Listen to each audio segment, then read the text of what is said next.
வணக்கம். இன்றைக்கி நம்ம அன்போஸ்டட் லெட்டர் எபிசோட் நம்பர் 3ல் இருக்கும். இன்றைக்கான தலைப்பு என்னென்னு பார்க்கலாம். The need to be respected is for greater than need to be guided அப்படின்ற தலைப்பு. இதை முழுமையாக பார்க்கலாம். இப்போ ஒரு குடும்பம் இருக்குது. ஃபார் எக்ஸாம்பிள், அந்த குடும்பத்தில் அக்கா, தம்பி, அம்மா, அப்பா. அம்மா அப்பா என்ன பண்ணுறாங்க, அந்த பொண்ணுக்கு ஒரு 6 வயசுன்னு வச்சுக்கோங்க.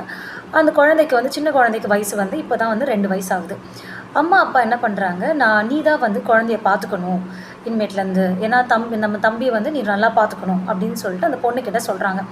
அந்த பொண்ணும் முழுமையாக ஒரு 6 வயசு குழந்தை அந்த விஷயத்தை முழுமையாக உள்வாங்கிடுது.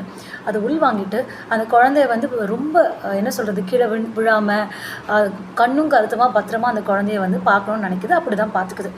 இந்த மாதிரி அந்த குழந்தைக்கு இப்படி வளரும் போது அது ஆட்டோமேட்டிக்காக லீடர்ஷிப் ரூலை அதுவே எடுத்துருது. நம்ம தம்பிக்கு எல்லாமே நம்ம தான் பார்த்துக்கணும் அப்படின்ற மாதிரி. நாளடைவில் இது என்ன ஆகுது அப்படின்னா, அந்த பையன் வளர்ந்து அவனுக்கு கல்யாணமும் ஆகிடுது. அப்போயுமே அந்த அக்கா என்ன நினைக்கிறா அப்படின்னா, அவன் இன்னமும் குழந்தை, அவனுக்கு என்னோட சப்போர்ட் தேவைப்படும், நான் அவனை கைட் பண்ணணும் அப்படின்ற இன்டென்ஷன் அவளுக்கு பேசிக்காகவே சின்ன வயசுலேருந்தே இருக்குது. அதனால தான் என்ன ஆகுது இந்த குடும்பங்களில் அப்படின்னா, நிறைய சண்டை சச்சரவெல்லாம் வரும்.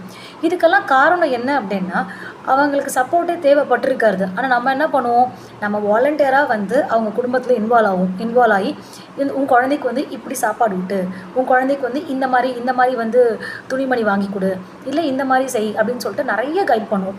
இந்த கைடன்ஸ் எல்லாம் அவங்களுக்கு தேவையே கிடையாது.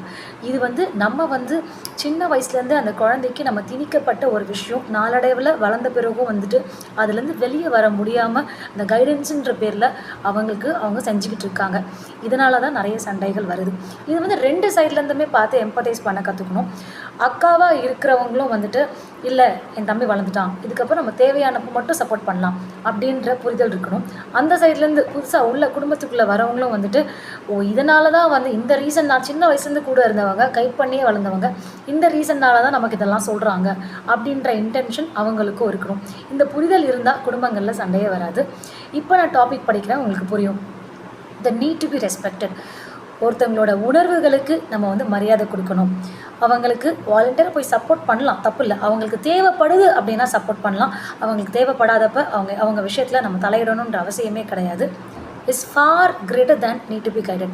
ஸோ மரியாதை கொடுக்கறது அப்படின்ற விஷயம் தான் ரொம்ப முக்கியம். அவங்க உணர்வுகளை மதிக்கணும்.